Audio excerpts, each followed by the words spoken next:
নমস্কার বন্ধুরা, আমার চ্যানেলে আপনাদের স্বাগতম। আজকে আমি লাউ দিয়ে টাকি মাছ বা শাটি মাছের রেসিপি নিয়ে আপনাদের সামনে আসছি। আজকে আমি মা আর দিদার হাতের বহু পুরাতন দিনের একটা রেসিপি করছি। এই রান্নাটা করার জন্য এখানে আমি লাউ কেটে নিয়েছি, এই যে এইরকম করে। এবার এগুলি সরিয়ে নিচ্ছি। এই রান্নাটা করার জন্য এখানে আমি টাকি মাছ বা শাটি মাছ লবণ হলুদ দিয়ে মেখে নিয়েছি, আর সেই সঙ্গে কয়েকটা রসুনের পাতা নিয়েছি। এবার এগুলিও সরিয়ে নিচ্ছি। এবার আমি প্যান বসিয়েছি, এর মধ্যে 1 চামচ জিরে ভেজে নিচ্ছি, একটু নেড়ে দিচ্ছি। এখন এর মধ্যে আমি দিয়ে দিচ্ছি 1/2 চামচ সরিষা। এই সর্ষেটাও আমি নেড়ে দিচ্ছি। ভাজা হয়ে গেছে, এবার আমি নামিয়ে নিচ্ছি। ওই প্যানেই তেল দিয়ে নিলাম, এর মধ্যে 5 চামচ তেল আছে। এখন আমি মাছগুলো ছেড়ে দিচ্ছি, এগুলি একটু নেড়ে দিচ্ছি। তো বন্ধুরা, আমার রেসিপি যদি আপনাদের ভালো লেগে থাকে তাহলে সাবস্ক্রাইব করে আমার পাশে থাকবেন। মাছগুলো এক পাশ ভাজা হয়ে গেছে, এবার আমি উল্টে দিচ্ছি।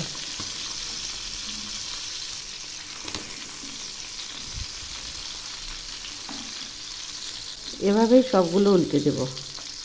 মাছ ভাজা হয়ে গেছে, এখন আমি নামিয়ে নিচ্ছি। সবগুলো নামিয়ে নেব। এবার কড়াই বসিয়েছি, কড়াইয়ে ওই মাছের তেলটা দিয়ে দিলাম।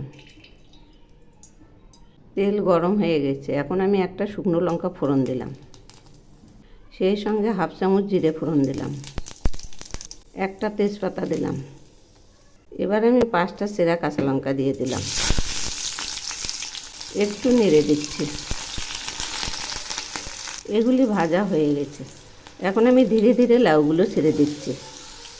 এভাবেই পুরো লাউটা দিয়ে দেব। এখন এর মধ্যে আমি দিয়ে দিচ্ছি পরিমাণ মতো লবণ, আর দিয়ে দিচ্ছি পরিমাণ মতো হলুদ। এবার আমি ধীরে ধীরে নেড়ে দিচ্ছি, কারণ কড়াই ভর্তি হয়ে গেছে। আবার একটু নেড়ে দিচ্ছি।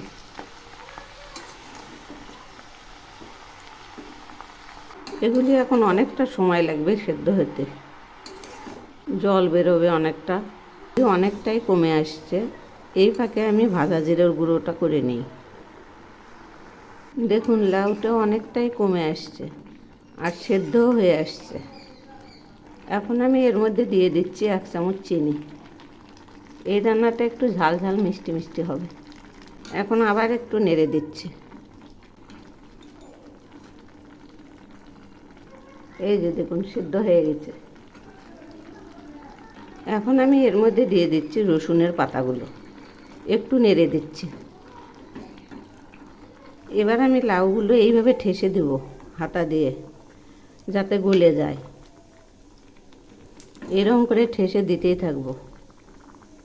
এই যে দেখুন, অনেকটাই মাখা মাখা হয়ে আসছে। এখন এর মধ্যে আমি ভাজা মাছগুলো দিয়ে দিচ্ছি, এগুলি একটু নেড়ে দিচ্ছি। আবার একটু নেড়ে দিচ্ছি। এগুলি আর একটু ফুটবে।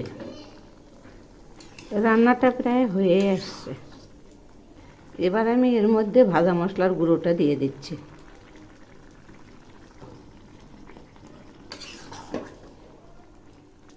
আমার রান্না হয়ে গেছে, এবার নামিয়ে নিচ্ছি। এই যে রান্নাটা নামিয়েছি, দেখুন কত সুন্দর হয়েছে।